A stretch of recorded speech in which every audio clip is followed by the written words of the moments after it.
So I just want to say first that I'm very delighted to be Chuling and visit the site and see the 9-story building. And so I'm very admiring and respecting the tremendous effort of Ms. Mingju Chen in doing this and bringing these lamas together and serving the wishes of His Holiness the Dalai Lama, who is a most important human being on the planet Earth, in my opinion. And I have known him for 47 years, and he still, every time I meet him, it's something different, something new and something beneficial. And I feel him even here with us today, actually, I must say.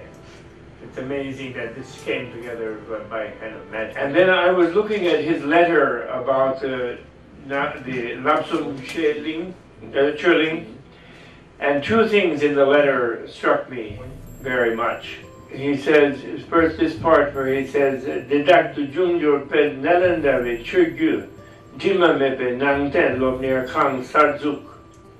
He says to create anew a college of the Buddhist teaching, of the taintless lineage of the Dharma of Nalanda, the glorious Nalanda.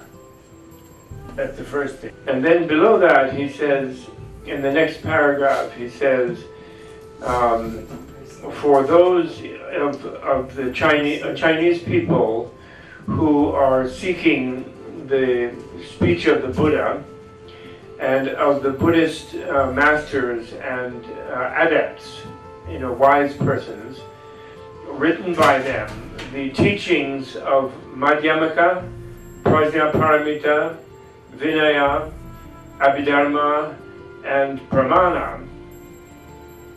I think maybe you can translate all those words.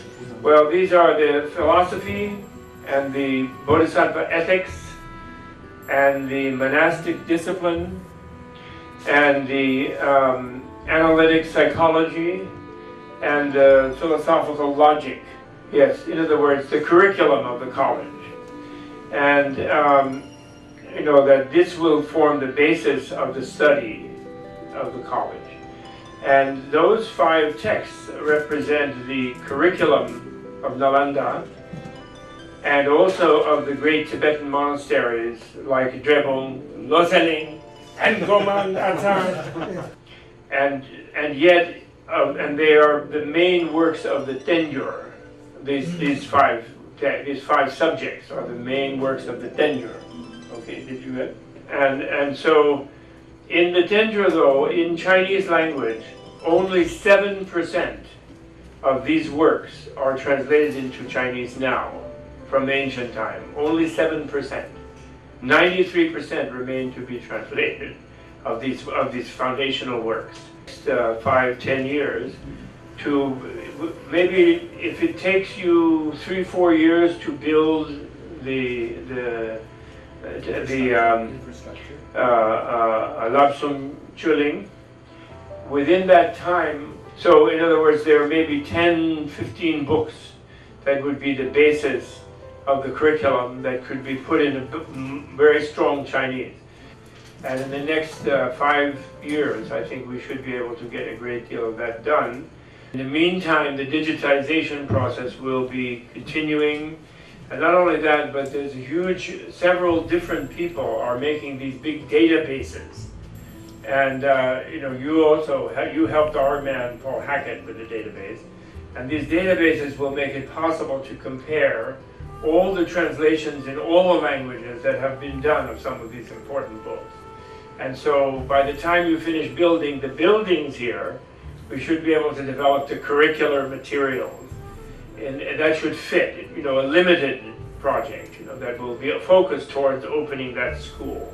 But today we have airplanes, we have computers, and the Tibetan monks and scholars have kept alive for 1,000 years. It's going to be a huge thing in world Buddhism.